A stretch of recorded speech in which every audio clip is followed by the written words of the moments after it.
I just hit 2 million subscribers on my channel, and to celebrate, I thought it would be cool to make a video explaining exactly how we got to where we are today and give some advice to the next generation of content creators. That's you! So buckle in, because here's how to be a YouTuber in 2025. If you watch my 1 million subscriber video, I gave the whole story on how I started, how I'd been making content on and off since 2016, but it wasn't until 2022 that I found any real success. I made a couple videos that got views in the past, but it wasn't sustainable. And here's the thing, when I started posting daily shorts, I knew that it was going to work. The day that I started, I said, today's the day things change. And the crazy part is, I was right. But how did I know that? Well, I had a plan. And that plan is what I'm going to share with you guys today. For this plan to work, I needed 3 things. And these 3 things are all you really need to be successful on YouTube. If you're like me at the time, I was watching all those YouTube guru videos on how to grow your channel, how long the video needs to be, what color the thumbnail should be. Well, that stuff can be helpful if you're already creating content to optimize it. That stuff isn't what's important. What's important are these 3 things. First,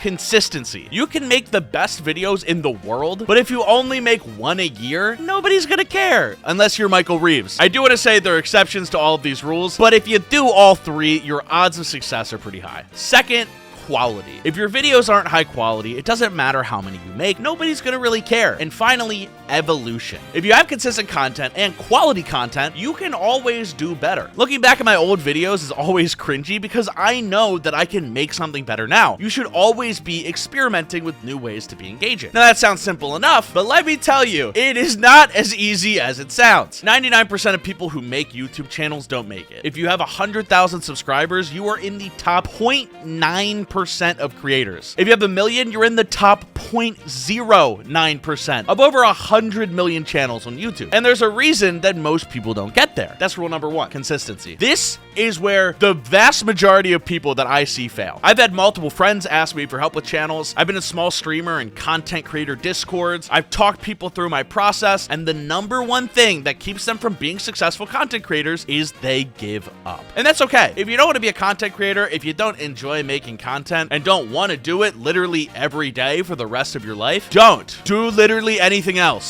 A lot of people have this misconception of what it means to be a content creator. People see influencers and gamers making millions of dollars by being silly and think, that sounds cool, but that's not what it is. Kai Cenat may be goofing off on stream, but let me tell you, I would never want to be Kai Cenat. Bro does not have a personal life. His entire life is streaming. Everything he does, he's doing live. His life is content. And that's why he's the biggest streamer. Same with Mr. Beast. Does he look happy? No. He only cares about one thing, and that's content. These are insane people. I'm also an insane person. What we do is not normal. Normal, healthy people do not do this. You need to have a fire of some sort under you that's motivating you to make content every single day. And if there isn't, you probably aren't going to make it very far. Dano straps himself to a chair, man. But let's say you do want it. Let's say you're like me for the first few years before I found real success. What I would do is I would get super motivated to make 1 video. I'd edit it for 3 days straight. I'd put it out and it gets 100 views. Then I'd look at myself and say, you're supposed to be good at this. This video is supposed to be the one that hits the algorithm. And if that sounds like you, I'm here to tell you how to change that. I've seen a lot of people get in the same trap where you make a video and you beat yourself up about it. And from there, you're demotivated to make another one. Why would I put in another 3 days of work if I'm not going to get anything out of it? This is where the first rule, consistency, comes in. If instead of putting all your energy into 1 video and crashing out when it inevitably fails, you put your energy into 100 videos, you're almost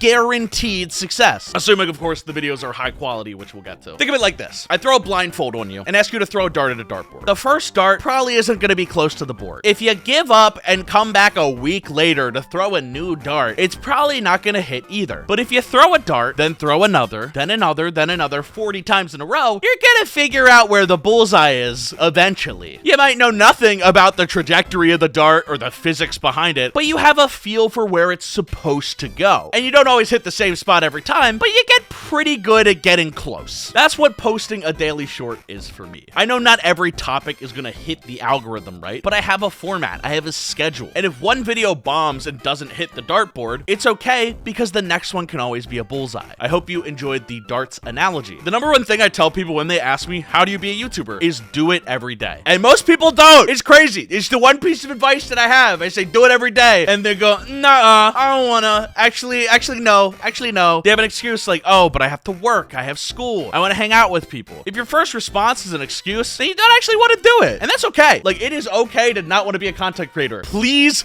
pick any other profession. Genuinely, your mental health will thank you. It takes me at this point 30 minutes to an hour to edit a short. I hate setting up to do a recording, so I batch record like 20 of them at a time. I write down ideas whenever I'm with friends or something interesting comes up in conversation. I'm always thinking about it, which isn't necessarily healthy, but it's just part of my life. Vacations for me are stressful because I'm thinking every day I'm gone, I need a video for that day, which just means more work beforehand. But my point is, it's doable. If you have work or school, surely you can fit an hour per day to work on what is essentially most people's dream job. And if you can't, then it's not your dream job. I want to make it clear. I think anyone can do this, but I think most people don't actually want to. It's a tough job. It's not easy. On paper, 30 minutes to an hour a day sounds fine, but you have to do that on top of other work. You have to be thinking of a new idea every day. That's 365 video ideas every year. 365 videos that you have to make. That adds up. I did this while in college, and let me tell you, it was not easy. Work-life balance isn't a thing for me. But if you post every single day, the YouTube algorithm will see that, and if the videos are high quality, it'll see that too. And I'm about to get into what makes a video high quality, but I want to show you something. Literally, this is such a game changer if you're demotivated with making content. I started posting daily shorts on July 16th, 2022. And for the first week, none of these videos did well. They got a couple hundred views. But a few days after that first week, they started to pop off. After that jump though, they fell again until a month later when everything changed. They really hit the algorithm. But that's the thing. Had I made one short and given up, or even a week of shorts and given up, I would have never gotten to that 1 month point. Even though a lot of these views at this high point of the graph are from the videos that were posted in that first week. It's a waiting game. Because once one of those videos hits, YouTube will send out another to that audience. And if that new video is of similar quality, people will watch it through. And then the cycle continues. So literally, if you want to be a YouTuber, post for 2 months straight. Just make a video every day for 2 months and you'll probably have 100K. By the 1 month point, it'll already be a habit. It'll just be something you do. Like the first few weeks will be hard. But after that, you just are a YouTuber. Now, I will say, you can't just post anything. You need to post something of quality, which brings us to rule number 2. Quality is subjective. What I deem quality and what you deem quality might be different. There are a few metrics that you can look at that YouTube gives you that pretty much determines quality in the eyes of the algorithm. There are 3 main things that the algorithm looks for when it recommends your content, and that's how interesting it is, how engaging it is, and how relevant it is. Interest is gauged by click-through and swipe away. Basically, every long-form video has something called CTR or click-through rate, and that number is the percent of people who click on your video when they see it recommended. This is basically the gauge of how interesting the video concept and packaging are. Shorts have something similar called swipe away rate, which is the percent of people who stay versus swipe away to the next short. I'm going to primarily talk about how to improve your swipe away as opposed to click through, because there's a whole thumbnail title meta. That's a can of worms that I don't really need to get into today. But this stuff with shorts is helpful for long form content. Same advice works both places. Second is engagement. It's based on how long people stay in the video, what percent of it the average person watches, how many comments there are, likes, dislikes, and relevance is a mixture of how topical and trending the topic of the video is, and how much your existing audience cares about said topic. This is the hardest one to get right, in my opinion, and the reason that a lot of creators are niched down to a specific style of content, like Minecraft or Roblox. So how do you make a quality video? First, you need to start with the format. You're going to be making a lot of content, so you need a format that's easy to replicate, but can change if needed. If you want examples, literally look at any shorts from me or the rest of Rumble Pack. We all have a very specific format. Dano has the educational topic over graph paper. Pear has tier lists, jokes, stories, all with his Tropius. Bundun does challenges and stories. It's all stuff that's easy to replicate, but with different content. For me, I just green screen myself talking about any given topic and throw it over Minecraft. And it works as long as the script that I give is interesting. I'm not doing anything revolutionary. I can edit these videos very easily. So there's a lot of ways to go about a format. Maybe it's a show, maybe it's a challenge. But the biggest thing with a format is that it's something you can repurpose for new content. Now, for the structure of a video, you can look at us for examples again. Each video that anyone in Rumble Pack makes starts off with a hook. That can be anything from me saying bad game idea, where you know there's going to be a game idea, to proposing a question, like a lot of Dano's videos, or providing a thesis statement, like the opening of an essay, or the title of a video. Think about every MrBeast video. He opens it by simply saying, I bought everything in this Target, or whatever. Immediately, as a viewer, I know what the content's about. I understand the premise, and if I'm interested, I stay. But now that you have their curiosity, you need their attention. Whatever the hook of your video was, you now need to deliver on that promise. If the hook is I'm buying everything at Target, the video should be you buying everything at Target. Now, obviously, you're not going to do that because you're not Mr. Beast, and you shouldn't because that's a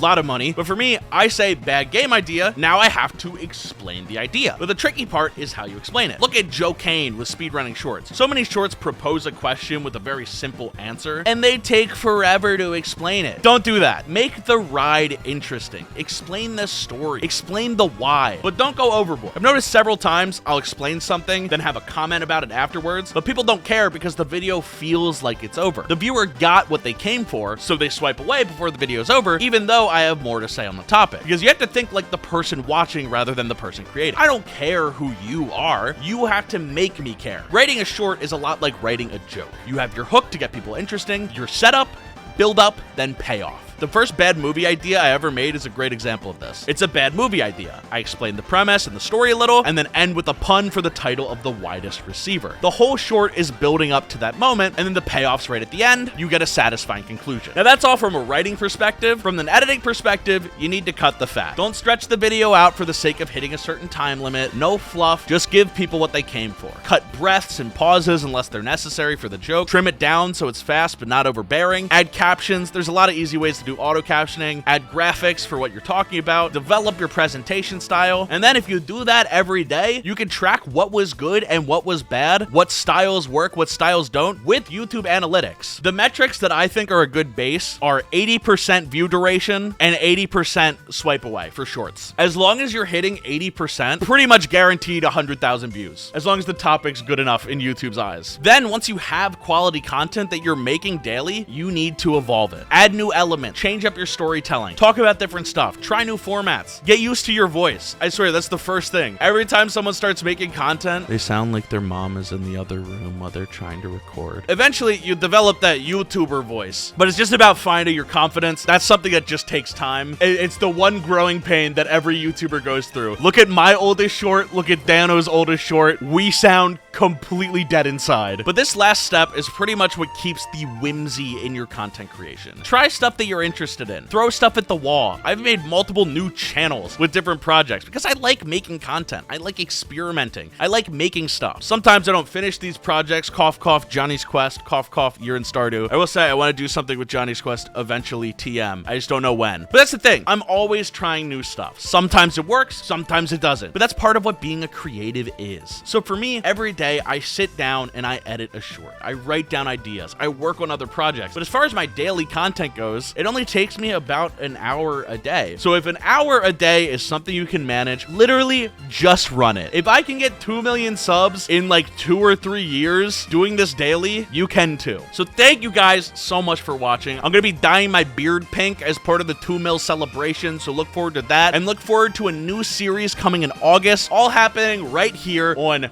YouTube.